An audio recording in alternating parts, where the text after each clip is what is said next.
Oke, part kedua ya. Saya lanjut sedikit buat video reaksinya karena di sini banyak sekali yang request kawan-kawan ya. Insya Allah saya tunaikan satu persatu. Insya Allah. Semoga ya kita semua diberi kesehatan dan panjang umur, murah rezeki. Tidak akan lama lagi kita akan meninggalkan bulan yang amat baik ini, bulan pengampunan ini. Ya, cukup sedih kawan-kawan ya. Yang paling dirindukan bulan suci ini apa kawan-kawan ya? Bisa terawih berjamaah. Lepas tuh kalau malam-malam macam ini hingga pukul 1, 2 hingga subuh itu ada yang ngaji, sejuk di hati. Tapi ada pula ya berita saya tengok ya berapa ada yang lepas ya. Jadi ada pula yang terganggu kawan-kawan ya. Padahal ya orang itu ngaji itu pelan-pelan, tidak keras-keras, tidak bising ya. Akan tetapi tiba-tiba dia merasa terganggu ketika tarawih imamnya dipukul mukanya. Jadi orang itu tiba-tiba ketika lagi sholat tarawih dia memukul imam. Kan gila itu ya. Aduh boy ya Allah. Heran ya, jelas-jelas itu kalau kita dengar ngaji itu jadi hati itu tambah sejuk. Lah ini marah-marah, tidak terima. Katanya alasannya bising. Tidak ada bising menurut saya mengaji mah. Ya, emang keras-keras. Yang bising justru orang yang membangunkan sahur. Tuh, kerendang. Nah, tapi memang itu kawan-kawannya dapat pahala juga sih. Tapi jangan keras-keras juga lah, ya. Sahur. Jangan kelontang. Takut kan ada yang tengah sakit, ya. Kan orang kan macam-macam, ya. Oke, next di sini ada sahabat Malaysia send sebuah video, judulnya adalah kenapa nilai mata uang rupiah Indonesia sangat rendah. Betul ya, mata uang Indonesia itu nomor berapa terendah di Asia Tenggara. Yang terbesar jelaslah Singapura ya. Yang kedua itu yang terbesar itu kalau tak silap itu Brunei. Nomor 3 itu kalau tak silap itu Malaysia. Oke, kita akan tengok ya. Oke, langsung kita belajar 1, 3 play. Satu ciri penting bagi mata wang sesebuah negara 50.000 nilai yang boleh dijual beli dalam 15 ringgitan asing dan mata wang perlulah stabil untuk didagangkan. Pergerakan turun naik dalam kadar tukaran wang asing mempunyai kesan yang penting dalam makroekonomi sesebuah negara, terutamanya dalam aktiviti import dan ekspor. Para pelabur juga akan melihat kepada kestabilan dalam kadar tukaran wang sebelum membuat keputusan untuk menyertai pasaran. Oh, 50.000 15 ringgit betul. Lebih stabil dan kukuh untuk jangka masa yang panjang. Walaupun begitu, nilai mata wang Indonesia dilihat agak rendah berbanding negara ASEAN yang lain. Iya betul, harus diakui. Nilai mata wang Indonesia, iaitu Indonesian Rupiah IDR ini rendah, termasuklah beberapa krisis ekonomi dan inflasi yang tahun 1908. Apa yang penting untuk diketahui ialah stabiliti dalam pasaran tukaran mata wang asing adalah penting untuk kemajuan dan pembangunan negara.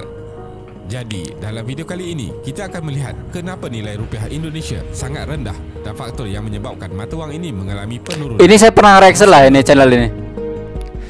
Indonesia mengalami beberapa krisis ekonomi dan ketidakstabilan dalam politik yang menyebabkan penurunan nilai rupiah berlaku beberapa kali sejak ianya diperkenalkan. Oleh itu, untuk memahami sejarah yang menyebabkan nilai rupiah ini menjadi rendah, kita perlu melihat 50.000, 20.000 mata wang yang diamalkan sejak dahulu lagi di Indonesia. Penggunaan sistem tukaran mata wang tetap 1946 hingga 1978. Mata wang rupiah Indonesia diperkenalkan pada tahun 1946 bermula dari usaha para nasionalis yang menentang penjajahan. Sebelum tahun 1950, mata wang rupiah masih belum mempunyai nilai dalam tukaran wang asing. Pada zaman selepas kemerdekaan, nilai rupiah ditetapkan pada 3.8 Indonesia rupiah untuk 1 US dollar. Sebelum krisis ekonomi yang melanda seluruh Asia pada tahun 1997, Indonesia menggunakan sistem kadar tukaran wang asing yang ditetapkan pada nilai tertentu. Bank motornya BI mempunyai kuasa untuk mengawal semua urusan berkaitan kebenaran wang dalam dan luar negara. Bank Indonesia membuat jual beli unit mata wang asing utama yang lain supaya kadar dapat ditetapkan bagi mata wang domestik. Bagi memastikan asas nilai wang rupiah ini dapat ditetapkan, Bank Indonesia memerlukan bertumpuk-tumpuk ya, kalau di Malaysia mah jadi dikit. Bank Indonesia terpaksa menurunkan nilai rupiah dalam tukaran wang asing beberapa kali, iaitu pada akhir tahun 1965. Inflasi meningkat dengan drastis. Ya, krisis tu. Situasi ekonomi. Ekspor menurun sehingga 24%, menyebabkan nilai KDNK menurun, tetapi populasi semakin bertambah dan nilai simpanan rizab asing susut sehingga lebih 90%. Nilai inflasi pada tahun 1965 ialah 635%. Oleh itu, mata wang rupiah baru terpaksa digunakan, menjadikan RM1 yang baru bersamaan dengan RM1,000 yang lama. Kadar tukaran wang asing pada ketika itu menggunakan rupiah yang lama menjadi tidak realistik dengan RM0.25 bagi $1. Pada 1971, dengan usaha pemulihan ekonomi yang dinamakan sebagai Order Baru, New Order, dilakukan oleh Presiden Soeharto. Wah, ini banyak tahu ini channel ini. RM378 yang baru bagi $1. Ogos 1971, nilai mata wang rupiah terjejas dengan penamatan sistem Bretton Woods di Amerika Syarikat oleh Presiden Nixon. Nilai mata wang merosot kepada RM415 bagi $1. Ini juga ditambah dengan banyaknya kepincangan dalam sistem ekonomi dan politik di Indonesia yang tertumpu kepada satu etnik sahaja, iaitu kaum Cina. November 1978, dengan penurunan harga minyak dunia pada awal 1970-an dan kemerosotan simpanan rizab asing menyebabkan nilai rupiah diturunkan kepada RM625 bagi $1. Nilai rupiah tidak dapat mengukuh walaupun harga minyak dunia meningkat sehingga 4 kali ganda selepas itu. Kerajaan terpaksa menukar sistem tukaran wang asing dari tetap kepada sistem apungan yang dipantau, managed float, selepas tahun 1978. Nilai tukaran mata wang asing boleh berubah pada setiap hari. Sejak dari tahun 1978, nilai rupiah terus mengalami kemerosotan tetapi didagangkan 2 kali ganda lebih tinggi berbanding mata wang utama, menyebabkan nilainya melebihi angka sebenar. Kerajaan Indonesia menurunkan lagi nilai kepada RM970 bagi $1. September 1986, nilai mata wang rupiah semakin jatuh sehingga mencapai RM1,664 bagi $1. Namun ianya diharap akan memulihkan aktiviti perdagangan, terutamanya ekspor minyak yang mengalami kejatuhan harga dari tahun 1980-an. Sistem tukaran asing apungan. Selepas Ogos 1997, sistem tukaran mata wang asing secara apungan sepenuhnya digunakan. Ini bermaksud Bank Indonesia tidak lagi duit lama itu komponen mata wang asing. Ini bertujuan untuk memulihkan inflasi yang terjejas teruk. Keadaan makroekonomi Indonesia dilihat semakin pulih dengan menjadi negara paling pesat berkembang di Asia Tenggara, penurunan nilai inflasi dan pertambahan dalam aktiviti ekspor. Krisis kewangan Asia 1997. Krisis yang bermula dengan negara Thailand terpaksa mengabaikan nilai tukaran mata wang negara tersebut sepenuhnya pada 2 Julai 1997 setelah diserang pelabur mata wang asing. Nilai mata wang baht jatuh diikuti negara serantau termasuklah Indonesia, Malaysia, Singapura, Korea Selatan dan Jepun. Di Indonesia, pelabur asing mula meninggalkan negara dan mata wang rupiah dijual untuk membeli US dollar. Pada 15 Ogos 1997, mata wang turun kepada RM2,955 bagi $1. Kerajaan Indonesia terpaksa mengambil bantuan dari dana wang antarabangsa International Monetary Fund pinjaman. IMF. Pinjaman diberi bernilai $43 bilion.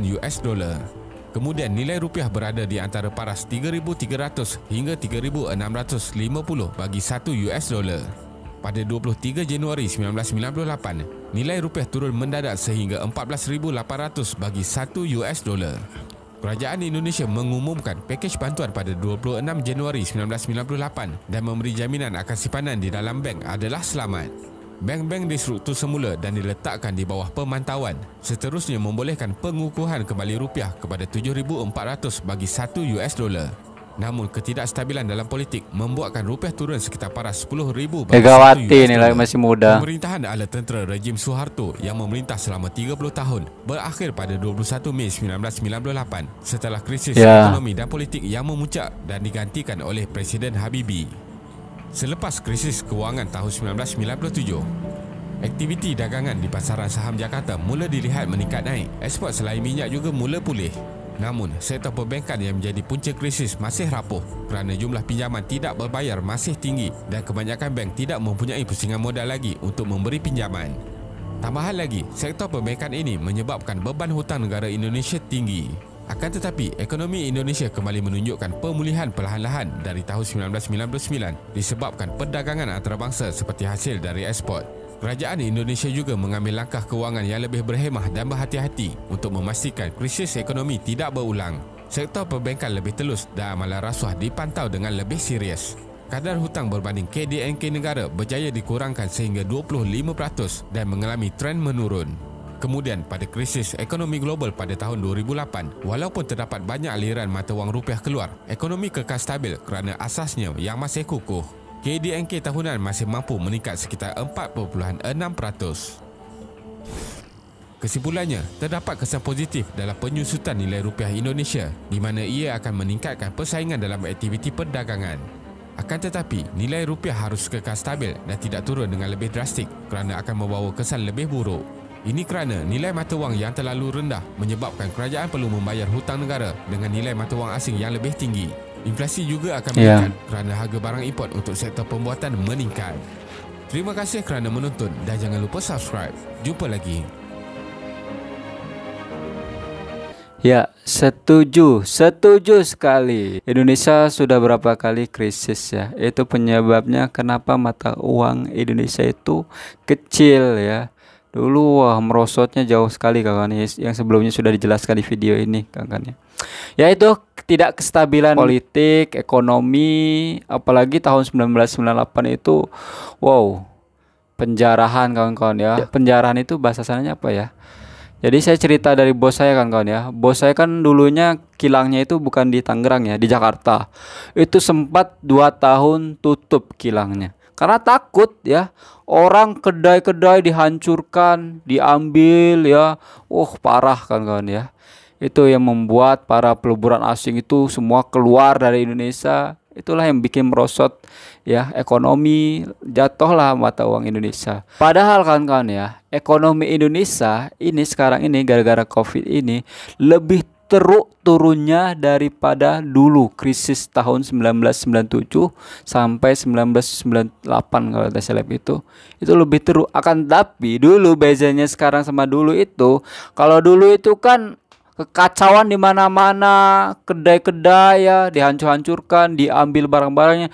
Tapi sekarang kan tidak. Itu bedanya. Dan satu lagi tambahannya mungkin tidak dimasukin di video ini ya.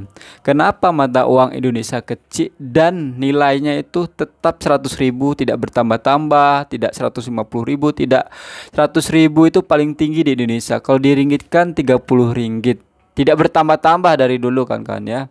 Karena faktornya salah satunya adalah pendapatan per kapita atau per orangnya itu masih kecil. Contoh, rata-rata pendapatan per orangnya di Indonesia itu berapa ya? Rata-rata ya. Misalkan per tahunnya itu berapa? 30 juta atau 60 juta. Sedangkan di Malaysia udah 120 juta, berkali lipat, atau di Amerika sudah miliaran. Nah, itu yang menyebabkan faktor kenapa mata uang Indonesia itu tidak bertambah-tambah. Kalau dilihat di segi bandar, Jakarta, ya tengok-tengok vlogger, YouTuber, ya memang seperti apa? Orang Indonesia itu banyak duit ya, rata-rata per kapita pendapatan orang itu besar-besar. Tapi lihat di kampung-kampungnya yang pelosok-pelosok yang jauh dari bandar. Kalau di Malaysia saya lihat kawan-kawan ya, orang yang kerja di sawit itu ya, pekerja Indonesia per bulannya itu dapat 1.500, 2.000.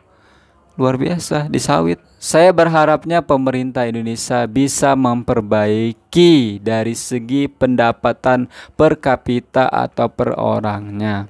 Jadi contoh ya, di kampung-kampung itu aksesnya diperbaiki. Dari aksesnya mau pengaruh ya. Kenapa mata uang Indonesia itu dari dulu tidak naik-naik ya, tetap 100.000. Jadi aksesnya itu masih kurang. Jadi ingin dari bandar ke kampung-kampung itu jalannya masih ada yang jelek ya atau buruk. Lepas tuh kalau ingin maju ya di kampung-kampungnya itu buatlah kilang-kilang, memperkerjakan para orang-orang kampung itu. Jadi orang-orang kampung itu tidak larinya ke bandar semua seperti ke Jakarta ya. Jadi macam mana ya? Ketimpangan ekonomi. Jadi harus dimajukan dari kampung-kampungnya. Itu cita-cita Bapak Jokowi. Maka dari itu ada dana kampung. Tapi kadang-kadang ya dana kampung itu disalahgunakan sama orang-orang madesu. Maka itu Bapak Jokowi itu mengucurkan dana yang sangat besar ke kampung-kampung supaya jalan-jalan kampung itu diperbaiki. And then kalau misalkan udah diperbaikan, akses kemana-mana bagus, jadi ekonomi itu naik. Lepas tuh nanti kan pelaburan macam kilang-kilang masuk ke kampung-kampung ya, dan bisa memperkerjakan para pekerja dari kampung. Itu harus dari kampung dulu. Betul kata Bapak Jokowi, harus dari kampung dulu. Oke teman-temanku semuanya ya, mungkin cukup sekian video dari saya. Jaga selalu perdamaian Indonesia dan Malaysia. Kita satu rumpun, satu hati, satu Nusantara, satu Islam tentunya. Saya akhiri. Assalamualaikum warahmatullahi wabarakatuh. Ciao.